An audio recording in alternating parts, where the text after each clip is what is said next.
আছেন আমার মুক্তার, আছেন আমার ব্যারিস্টার, সেই বিচারের হাইকোর্টেতে তিনি আমায় করবেন পার। আমি পাপী রাসূল জাবিন্দার। আছেন আমার মুক্তার, আছেন আমার ব্যারিস্টার, সেই বিচারের হাইকোর্টেতে তিনি আমায় করবেন পার। আমি পাপী রাসূল জাবিন্দার। আমরা সব জায়গায় সময়ের দাম না দিলেও কোরআনের মাহফিলে কিন্তু আমরা দাম দিই। দেই কি দেই না? আমি আসার পরে যদি দ্বিতীয় বক্তা স্বৈরাচারীর মতন বসে থাকে, 5 বছর যাওয়ার পরেও যদি বলে ক্ষমতা ছাড়বো না, এইটাই হলো স্বৈরাচারী। জোরে কোন কথা ঠিক কিনা? এই তো, অন্য কিছু না। উনি বুঝবার পারছে আমার সময় শেষ, কারণ এক আলে দুই আর থাকে না। এখন ভালো মানুষ পুলিশের ভয় চোরগুলা সিনা টান করে ঘুরে বেড়ায়। জোরে কোন কথা ঠিক কিনা? চোরগুলা বলে আমার দল ক্ষমতাত আছে রে, চিনিস? আসলে কোনো দল ক্ষমতাত নাই, ক্ষমতাত কে আছে? আল্লাহ। কেউ যদি বলে যে আওয়ামী লীগ ক্ষমতাত আছে, অমুক দল ক্ষমতাত আছে, বলা মাত্রই তার ঈমান চলে যাবে। সবাই আল্লাহর জিকির করতে কোনো শরম আছে? লা ইলাহা ইল্লাল্লাহ, লা ইলাহা ইল্লাল্লাহ,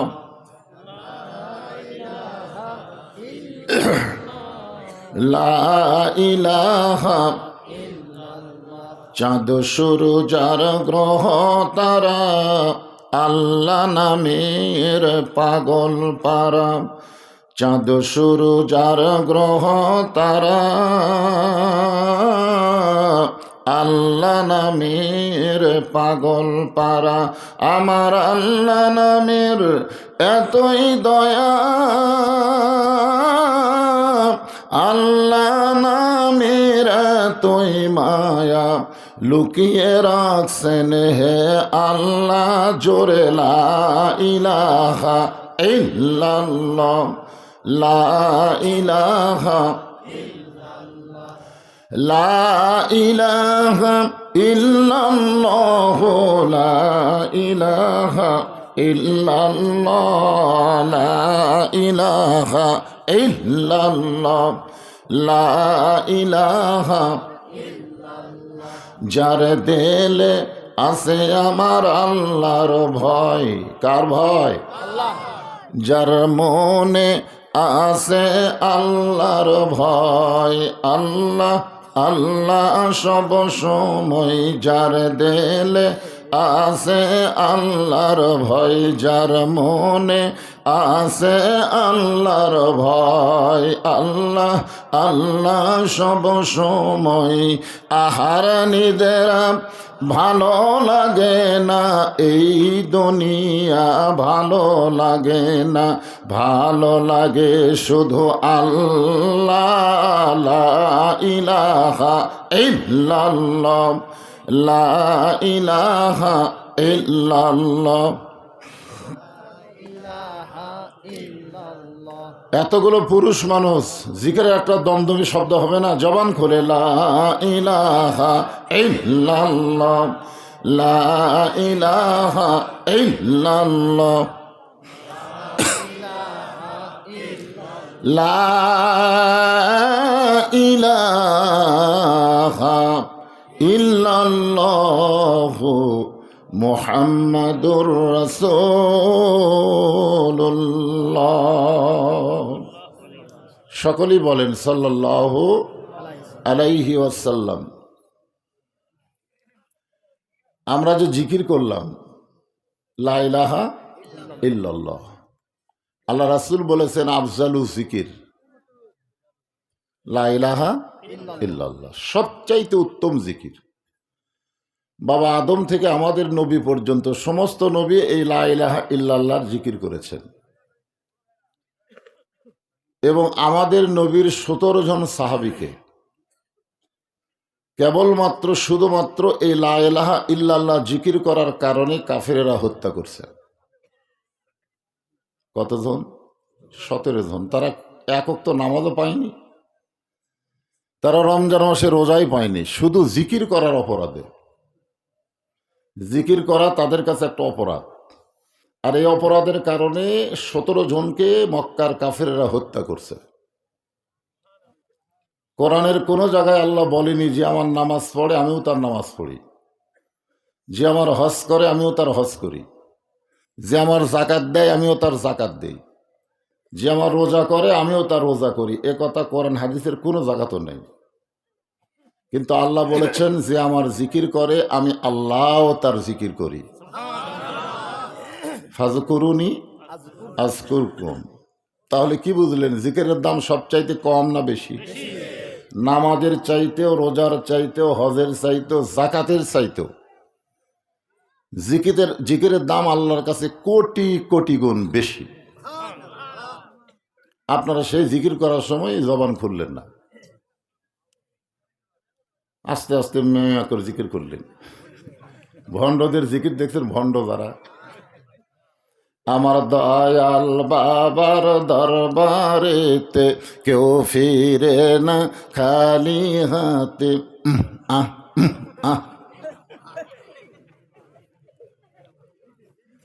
এই সেরে কি জিকির, দয়াল বাবার দরবারেতে কেউ ফিরে না খালি হাতে, ওর কে যা মোশান ভাই। আর সবচাইতে উত্তম জিকির কলেমা, সেই জিকির করার সময় জবান খোলে না। এই জিকিরটা শেষ করার পরে আমরা বললাম মুহাম্মাদুর রাসূলুল্লাহ। এই মুহাম্মদ রাসূলুল্লাহ যখনই উচ্চারণ করলাম, আমি যদি উচ্চারণ নাও করি, কেউ করলো আমি শুনলাম, সঙ্গে সঙ্গেই বলতে হবে সাল্লাল্লাহু আলাইহি ওয়াসাল্লাম। আপনি যে জিকির করলেন না, এই জিকিরের যে সোয়াব হলো, এই সোয়াবটা কিন্তু আপনার ডান কান্দের ফেরেশতা লিখে ফেললো। কিন্তু আপনি যে দরুদ পড়লেন, এই দরুদের নেকি ফেরেশতাদের লেখার ক্ষমতা নেই। আপনি কোটি কোটি বার দরুদ পড়েন, একটা নেকিও ফেরেশতারা লিখতে পারবে না। এখানে একদল ফেরেশতা আল্লাহ মোতায়েন করে রাখছে, আপনি যখনই দরুদ পড়বেন, মুখের দরুদ শেষ হওয়ার সঙ্গে সঙ্গে ওই ফেরেশতাগুলো রাসূলের রওজা মোবারকে আপনার নামে, জায়গার নামে দরুদগুলো পৌঁছায় দিবে। কারণ দরুদের এত ওজন, ফেরেশতারা এটা লিখতে পারে না, এটা জমা দেয়। জোরে কোন কি দেয়? জমা দেয়। কার কাছে? আল্লাহর কাছে না, রাসূলের কাছে। হ্যাঁ, আছেন আমার মুক্তার, আছেন আমার বারিস্টার, সেই বিচারের হাইকোর্টেতে তিনি আমায় করবেন পার। আমি পাপী, রাসূল জাবিনদার। আল্লাহ যখন আমাদের হাকিম হয়ে আমাদের আসামি বানায় বিচার করবেন, বিচারের মধ্যে একটা প্রথম পয়েন্ট হলো নেকি আর পাপের ওজন হবে। কিসের ওজন হবে? নেকি আর পাপ। এই ওজন করার পরে দেখা যাবে নেকির চাইতে পাপ অনেক বেশি। আমরা যারা এখানে বসে আছি, আপনারা সহ, আমি বক্তা, সভাপতি, সবাই, আমাদের নেকির চাইতে পাপের চাইতে নেকি বেশি হবে এরকম কেউ আছেন? বর্তমানে বাংলাদেশে যে পরিবেশ চলতেছে, এই পরিবেশের নেকি কামাই হচ্ছে কিন্তু রাখা যাচ্ছে না। যেরকম আপনারা খুব কামাই করতেছেন কিন্তু টাকা জমা রাখা যাচ্ছে না, জিনিসপত্রের দাম বেশি। জোরে কোন কথা ঠিক কিনা? এই যে আপনারা কোরআনের মাহফিলে বসে, জান্নাতের বাগানে বসে নেকি কামাই করতেছেন, এই নেকিটা রাখা যাবে না যদি ফজরের নামাজ জামাতে আদায় না করেন। কি আর সবাই ঠিক কয় না? কোরআনের মাহফিলে বসে ওয়াজ শোনা, আল্লাহ কোরআনই বলেছেন মা আসাবাকা মিন হাসানাতিন ফামিনাল্লাহ। আমার বান্দা বান্দির দ্বারা যেগুলো ভালো কাজ হয়, এ কাজ বান্দা বান্দি করে না, বরং আমি আল্লাহই করাই। তাহলে কোরআনের মাহফিলে বসা এটা ভালো কাজ না খারাপ কাজ? এই ভালো কাজকে আপনারা করলেন না আল্লাহ করালো? আল্লাহ যেই কাজ করালো, এই কাজে যে নেকি, এটাও আমরা রাখতে পারতেছি না। পরিবেশ খারাপ। কি খারাপ? পরিবেশ খারাপ। কারণ মুয়াজ্জিনের আযান দিয়ে চেতন পাওয়া যাবে না যতক্ষণ পর্যন্ত নামাজের বিধান চালু না হবে। জোরে বলেন কথা ঠিক কিনা? যখন নামাজ না পড়লে পাশার উপর 10টা করে বাড়ি, প্রত্যেক গ্রামে গ্রামে পুলিশ ধরবে বেনামাজিদেরকে, ঠিক কিনা বলেন? এখন ভালো মানুষ পুলিশের ভয় চোরগুলা সিনা টান করে ঘুরে বেড়ায়, তোর কথা ঠিক কিনা? চোরগুলা বলে আমার দল ক্ষমতাত আছে রে, চিনিস? আসলে কোনো দল ক্ষমতাত নাই, ক্ষমতাত কে আছে? আল্লাহ। কেউ যদি বলে যে আওয়ামী লীগ ক্ষমতাত আছে, অমুক দল ক্ষমতাত আছে, বলা মাত্রই তার ঈমান চলে যাবে, বলা মাত্রই সে বেঈমান হয়ে যাবে। কারণ অহু আলা কুল্লি শাইইন কদির, কোরআনের আয়াতের বরখেলাপ হবে। সকল বিষয়ের উপরে একমাত্র ক্ষমতাকার, আরো জোরে বলেন, হ্যাঁ, আল্লাহর। তো এখন ব্যাপার হলো, এই যে দরুদ শরীফগুলো রাসূলের কাছে জমা দিল, নেকি আর পাপ ওজন করার সময় এই দরুদগুলো নাই, নেকির চাইতে পাপ বেশি। আমি বক্তারও যা, আপনাকেও তাই। ফেরেশতারা ধাক্কায় ধাক্কায় আমাদেরকে জাহান্নামে নিয়ে যাবে। জোরে কোন কোথায় যাবে? আমরা কি জাহান্নামে যাওয়ার চাবো? কেউ যাওয়ার চাই না। এই নামাজ না পড়লেও জান্নাতে যাওয়ার চাই, জোরে কোন কথা ঠিক কিনা? অথচ পাগলা জানি না আসসালাতু মিফতাহুল জান্নাহ, নামাজ হচ্ছে বেহেশতের চাবি। নামাজ নাই, ওই জান্নাত পালেও তো ঢুকতে পারবে না, জোরে কোন কথা ঠিক কিনা? আমরা সবসময় দোয়া করি আল্লাহুম্মা ইন্না নাসআলুকাল জান্নাতা ওয়া নাউযু বিকা মিনান নার। আল্লাহ, তোমার কাছে আমরা জান্নাত চাই, জাহান্নাম থেকে পানা চাই, ঠিক কিনা বলেন? তো এখন ব্যাপার হলো,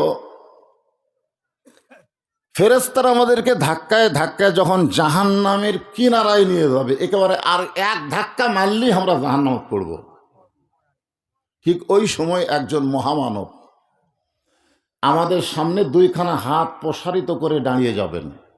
এইভাবে দুই হাত প্রসারিত করে দাঁড়িয়ে যাবেন আমাদের সামনে। আল্লাহ সঙ্গে সঙ্গে ফেরেশতাদের পাগুলো ব্রেক করে দিবে, আর ধাক্কা মারার জন্য যে হাত আছে, হাতটা লুলা হয়ে যাবে। কি হবে? পা হবে ব্রেক, হাত হবে লুলা, তাহলে ধাক্কা মারা পারবে? কারণ সামনে কে দাঁড়াছে? একজন মহামানব। আল্লাহ জিবরাইলকে বলবেন, যাও আমার দোস্তকে সালাম দাও। নবী না, দোস্ত। আল্লাহ জিবরাইলকে বলবেন, আমার দোস্তকে সালাম দাও। ফেরেশতা জিবরাইল এসে সালাম দিবেন, আসসালামু আলাইকা ইয়া রাসূলুল্লাহ। নবী সালামের উত্তর দিবেন না। আবার জিবরাইল সালাম দিবেন, নবী সালামের উত্তর দিবেন না। তৃতীয়বার যখন সালাম দিবার যাবেন, নবী রাগ করে বলবেন, সালাম দিলে সহিভাবে দাও। সহি, এটা কিসের সালাম? বলি, ইয়া রাসূলুল্লাহ, আপনাকে দুনিয়াতে 24,000 বার সালাম দিছি, কোনোদিনও ভুল ধরেননি। এখানে যারা আলেম আছেন তারা জানেন, কা হলো 1 বচন, কুমা হলো 2 বচন, কুম হলো বহু বচন। তো জিবরাইল, তুমি দুনিয়াতে আমার সালাম দিছে, আমি তখন একলা ছিলাম, আমার কান্দেও কোনো ফেরেশতা ছিল না। সুবহানাল্লাহ। আমাদের 2 কান্দে 2টা ফেরেশতা আছে না নাই? কিন্তু নবীর কান্দে নাই। কেন নাই? 2 কারণ। 1 নম্বর কারণ হলো, ফেরেশতা জিবরাইল যখন লাইলাতুল মেরাজে নবীর ঘরে এসে দেখে নবী ঘুমায় আছে, আল্লাহকে বলতেছে, আল্লাহ, যেই নবীকে আমি নিয়ে যাব আপনার আরশে, সেই নবীতে ঘুম পাড়ে। আল্লাহ কয়, ডাক দাও, চেতন করো। ফেরেশতা জিবরাইল বললেন, কিভাবে চেতন করব? রাসূল বললেন, তোমার জিহ্বা বের করে নবীর পায়ের তালুতে সুরবুরি দাও। ফেরেশতার সর্দার জিবরাইল জিহ্বাটা বের করে নবীর পায়ের তালুতে সুরবুরি দিবে, সেই নবীর কান্দে চড়ার মতন কোনো ফেরেশতার যোগ্যতা আছে? আর 2 নম্বর কারণ হলো, নবী কি লিখবে? পাপও নাই, পুণ্যেরও দরকার নেই। জোরে কোন কথা ঠিক কিনা? নবী নবী।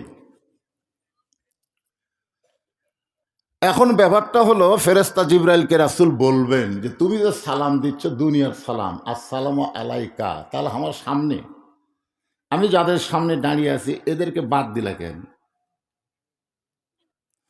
শুধু আমি নবীর উপরে রহমতের দোয়া করো, কিন্তু যাদের সামনে আমি হাত বাড়ায় দাঁড়িয়ে আছি, তাদেরকে বাদ দিলা কেন?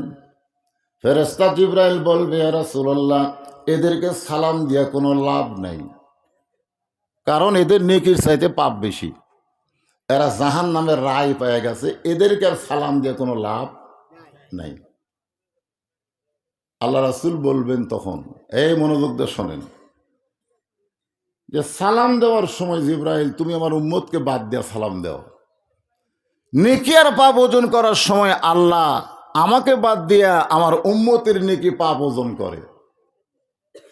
এই বিচার আল্লাহ করতে পারে, কিন্তু আমি রাসূল এই বিচার মানি না। আমি আল্লাহর আদালতে উম্মতের ব্যাপারে আবার আপিল করলাম। সুবহানাল্লাহ।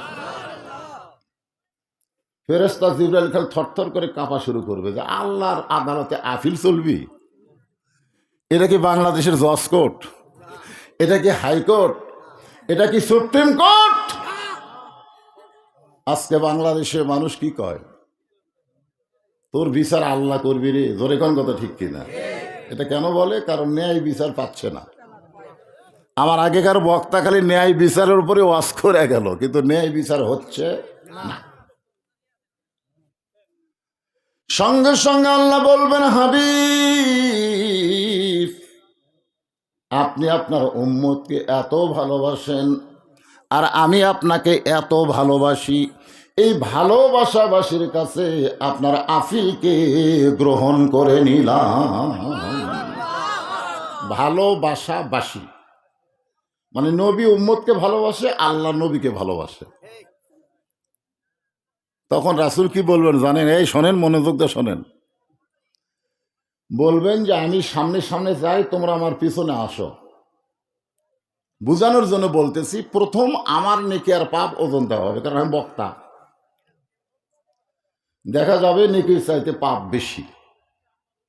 আল্লাহ বলবেন দেখেন তো আমি কি বিচার ভুল করছি? আল্লাহ নবী বলবেন, আল্লাহ আমার উম্মতের নেকি নেকির পাল্লা দিয়েছেন, পাপ পাপের পাল্লা দিয়েছেন, কিন্তু আমার কাছে দরুদ পড়ছে সেইটা যে আমার কাছে জমা আছে, এইটার খবর কি? সঙ্গে সঙ্গে নবীর কাছে আমরা সারা জীবন যে দরুদ পড়ছি, এই দরুদগুলো নেকির পাল্লায় তুলে দেবেন, সঙ্গে সঙ্গে নেকির পাল্লার ওজন বেশি হবে। কারণ দরুদ ইবাদত না, দরুদ হলো মহাব্বত। নামাজ রোজা হজ যাকাত সব কি ইবাদত, আর দরুদ শরীফ মহাব্বত। আল্লাহ রাসূলের একটা বয়ানে বলেছেন যে আমার সমস্ত উম্মতের ইবাদতের নেকি যদি এক পাল্লায় দেওয়া হয়, আর আবু বক্করের এক রাতের, কয় রাতের? এক রাতের মহব্বতের নেকি যদি অন্য পাল্লায় দেওয়া হয়, ইবাদতের নেকির চাইতে মহব্বতের নেকির ওজন বেশি হবে। নবীর উম্মতের কাছে আমি জানতে চাই আপনাদের কাছে, আবু বকর রাদিয়াল্লাহু কই রাতে নামাজ পড়ছে? কোরআন শরীফ পড়ছে? জিকির করছে? কি করছে? হ্যাঁ, এই জন্য তো রাসূল বলেছেন, লা ইউমিনু আহাদুকুম হাত্তা আকুনা আহাব্বা ইলাইহি মিন নাফসিহি।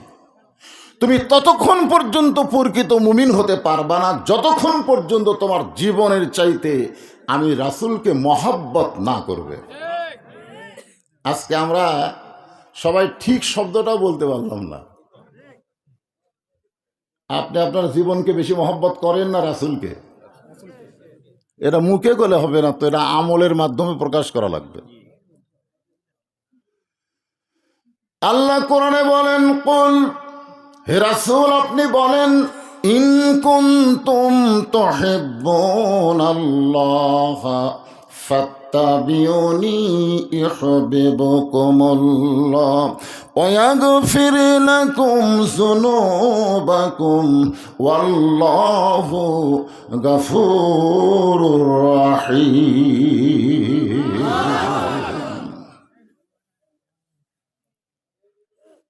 আমরা কোনো সময় দরুদ পড়তে আলসামি করব? যখনই নবীর নাম উচ্চারণ হবে জবান খুলে বলবো সাল্লাল্লাহু আলাইহি ওয়াসাল্লাম। ইটাইল পূর্বপাড়া মদিনা জামে মসজিদ কমিটি কর্তৃক আয়োজিত আজকের ৭ম অধিবেশন বিরাট তাফসিরুল কোরআন ওয়াজ মাহফিল। আজকের এই মাহফিল আল্লাহ তাআলা যিনাকে সম্মানিত সভাপতির আসনে কবুল করেছেন হজরত মৌলানা মোহাম্মদ রফিকুল ইসলাম খতিব, অত্র জামে মসজিদ ভাই মনে হয়, মাশাআল্লাহ। আজকের মাহফিলের সহ সভাপতি হাফেজ হজরত মৌলানা মোহাম্মদ আতোয়ার রহমান পেশ ইমাম অত্র জামে মসজিদ। একেবারে মসজিদের দুই ইমামকে এরা সভাপতির দায়িত্ব দিয়ে দিছে। সুবহানাল্লাহ। আসলে আলেমদের দাম কম কিন্তু সম্মান বেশি। দাম খুবই কম, আলেমদের গুরুত্ব দেয় না সব জায়গায়, কিন্তু মসজিদের মধ্যে গেলে বেকায়দা। সেরকম কি কায়দা? আলেমদের দাম কম কিন্তু সম্মান বেশি। জোরে কোন কি বেশি? এ কোরআন শরীফের দাম কম কিন্তু সম্মান বেশি। আজকে বাংলাদেশে সব শিক্ষার কাছে কোরআনের দাম আছে কিন্তু সম্মান বেশি। আজকের মাহফিলের সম্মানিত প্রধান অতিথি জনাব মোহাম্মদ আবু সাইদ আল মাহমুদ স্বপন, সম্মানিত এমপি সাহেব। আজকের মাহফিলের সম্মানিত বরেণ্য অতিথি জনাব মোহাম্মদ মিজানুর রহমান ও মিনফুজুর রহমান। আজকের মাহফিলের বিশেষ অতিথিবৃন্দ যিনারা রয়েছেন সকলকেই অন্তরের অন্তঃস্থল থেকে আমি শুভেচ্ছা জ্ঞাপন করছি। সম্মানিত ওলামায়ে কেরাম, আপনাদের মাঝে মাঝে যে সমস্ত আলেম ওলামা বসে আছেন, মঞ্চে উপবিষ্ট আছেন, এবং মাগরিবের নামাজের পর থেকে আমি টেজে আসার আগ পর্যন্ত অত্যন্ত গুরুত্বপূর্ণ আলোচনা করে আপনাদেরকে শোনালেন। বিশেষ করে আমার আগে হজরত মাওলানা আয়ুব আলী আনসারী সাহেব হজরত সাইদ ইবনে আমিরের বিরুদ্ধে যে চারটা অভিযোগ করেছিল ওমরের আদালতে, এর উপরে তিনি আলোচনা করতেছিলেন। ঠিক কিনা বলেন? আরো সময় পেলে আরো সুন্দর সুন্দর কথা আপনাদের সামনে উপস্থিত করতে পারতেন, কিন্তু সমস্যা হলো সময়ের দিকে খেয়াল করে, বুঝতেছেন না? আমরা সব জায়গায় সময়ের দাম না দিলেও কোরআনের মাহফিলে কিন্তু আমরা দাম দেই কি দেই না? আমি আসার পরে যদি দ্বিতীয় বক্তা স্বৈরাচারীর মতন বসা থাকে, 5 বছর যাওয়ার পরেও যদি বলে ক্ষমতা ছাড়বো না, এইটাই হলো স্বৈরাচারী। জোরে কোন কথা ঠিক কিনা? এই তো, অন্য কিছু না। উনি বুঝবার পারছে আমার সময় শেষ, কারণ এক আলে দুই আর থাকে না। আমি অন্তরের অন্তঃস্থল থেকে দোয়া করি আমাদের যে শূন্য স্থান, আমরা কিন্তু শূন্য হয়ে যাচ্ছি। ঠিক কিনা বলেন?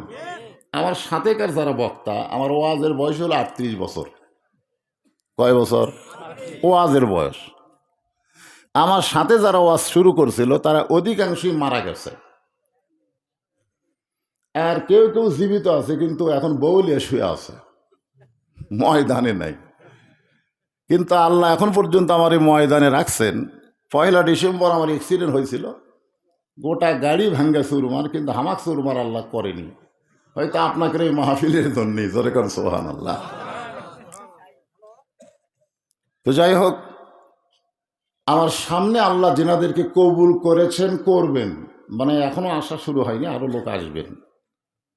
আমি তো জানি আপনাদের গ্রামে কত লোক ঢুকছে, ঠিক না?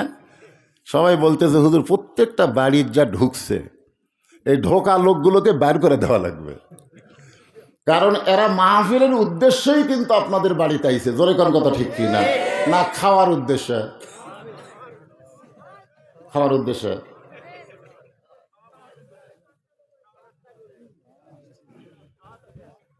কুত্তার বাচ্চা ফুটফুটা সুন্দর।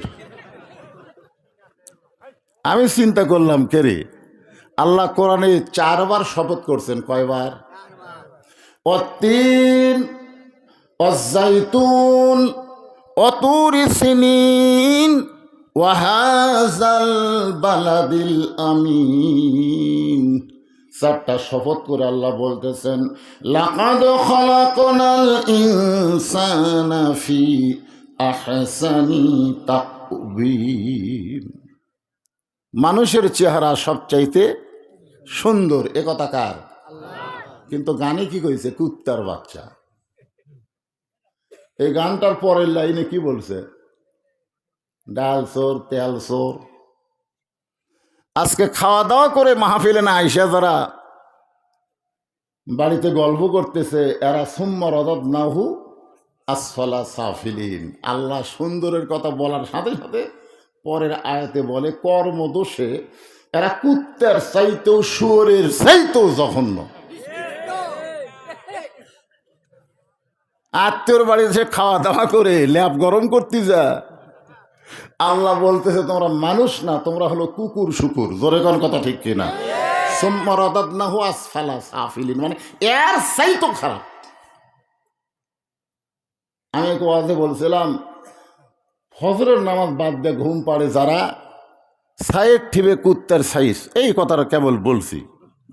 ইতিমধ্যে কয়েকটা কুত্তা এসে কাউ কাউ শুরু করছে, মানে সাইডে কল কল করে। আমি যখনই শুরু করে ওয়াজ তখনই, মানে ওরা আমাকে বুঝাচ্ছে হুজুর বেনামাজিকে আপনি কুত্তার সাথে তুলনা করবেন না, এরা কুত্তার চাইতেও খারাপ। আমি যেই কইলাম কুত্তার চাইতেও খারাপ, আল্লাহর কি শান, সব কুত্তা চলে গেল। ওরা বুঝাই দিল কুত্তার চাইতেও ওরা খারাপ। কি বুঝতেছেন? খাওয়া দাওয়া কুত্তা, এরপরেও মাহফিলে আসলো না, কুত্তার চাইতে ভালো। কুত্তা তো খাইয়ে দেয় নেয়ার লড়াই। ইনশাল্লাহ আসবে, ওয়াশ শুরু করলেই চলে আসবে। কেবল তো ওয়াশ হচ্ছে ওয়াশ, এরপরে হবে ওয়াশ। আগে ওয়াশ না করলে একটা গিলাসে পানি দিবেন, সেই গিলাসটাকে ভালো করে ধোয়া লাগবে না? আপনি কোন ধোয়া লাগবে কে লাগবে না? গিলাসের মতো ময়লা দিতে পানি খান, তখন কি খাবে? এই আগে গিলাসটা ওয়াশ কর, গিলাসটাকে ধো। তো আগে আপনাকে ধোয়া লাগবে, ধোয়া বোধেন ওয়াশ করা, ওয়াশ, এরপরে হবে ওয়াশ। পর্দার অন্তরালে যে সমস্ত মা বোনেরা বসে আছেন, আমি আমার অন্তরের অন্তঃস্থল থেকে আপনাদের সবাইকে শুভেচ্ছা জ্ঞাপন করছি। এই মুহূর্তে আরেকবার জানতে চাচ্ছি আপনারা সকলে কেমন আছেন?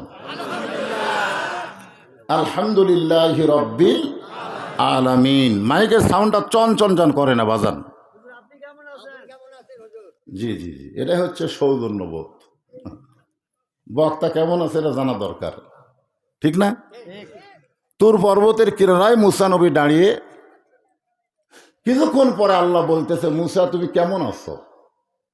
মুসা আলাইহিস সালাম বললেন আলহামদুলিল্লাহ। তো মুসা আলাইহিস সালামের মনে মনে চিন্তা হয় যে আমি তো আলহামদুলিল্লাহ, আল্লাহ কেমন? তো জিজ্ঞাসা করতেছে, আল্লাহ আপনি কেমন আছেন? তো আল্লাহ এখন কি বলবে? আলহামদুলিল্লাহ। মুসা বলতেছে, আল্লাহ আপনি কেমন আছেন? একলা একলা আছেন, আপনার কাছে কেউ নেই। কোন দেশেতে আছো আল্লাহ? কোথায় তোমার বাসা? নীরবে বসিয়া তুমি দেখতেছ তামাশা। আল্লাহ বললেন, মুসা আমি আল্লাহ কেমন আছি যদি জানবার চাও, ইযহাব ইলা ফিরাউন ইন্নাহু তাগা। আমি আল্লাহ কেমন আছি যদি জানবার চাও, তাহলে ফেরাউনের কাছে যাও। কার কাছে?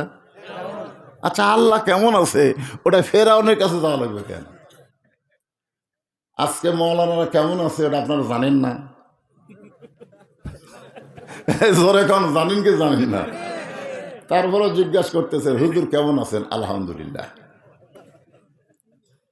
তো আল্লাহ কেমন আছে জানার জন্য মুসা নবী ফেরাউনের দরবারে গেছে, আল্লাহ কেমন আছে।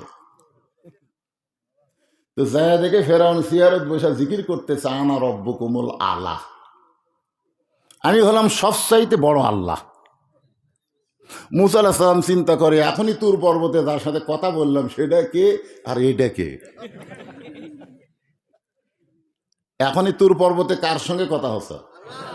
আর যারা দেখতেছে সিয়ারত বসে একজন আল্লাহর দাবি করতেছে। কিছুক্ষণ আগে কিন্তু আমি কোরআন শরীফ দেখে আপনাদের এখানে আইছি। এই কোরআন কার?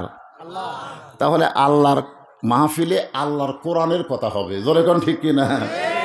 কিন্তু আইসা যদি দেখি না হুজুর এটা চলবি না, এটা চলবি না, ডাক্তার হয়ে রুগীকে বলতেছে এই ওষুধ লাগবে, রুগী বলে লাগবে না, খালি প্যারাসিটামল দাও, মাথার বিষ তো।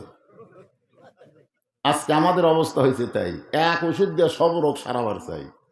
অথচ আল্লাহ কোরআনে বলেন, অনুনাজ্জিলু মিনাল কুরআনি মা হুয়া শিফাউ ওয়া রাহমাতুল লিল মুমিনিন। এই কোরআন।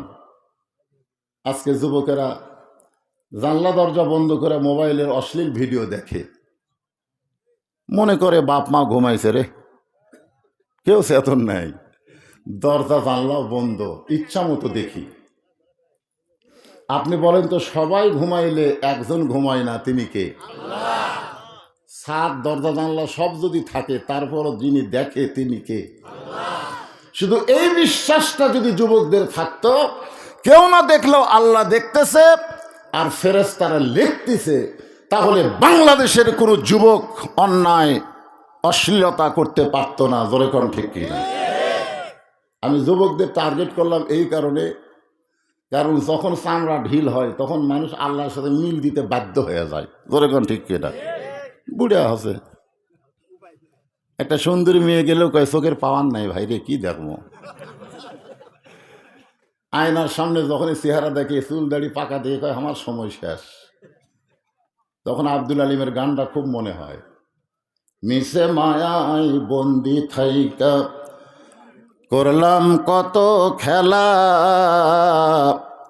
পশ্চিমে তাকিয়া দেখো তোমার জীবনের ডুইবা গেছে বেলা, এক পলকের নাই ভরসা, এক পলকের নাই ভরসা, মিশে সকল আশা, কখন বুঝি দারুণ ঝড়ে ভাঙবে তোমার বাসা। কি মনে করতেছেন? হ্যাঁ, তো এখন যে আলোচনাটা আপনাদের সামনে উপস্থাপন করা হবে, এখানে বিষয় থাকবে মাত্র 4টে।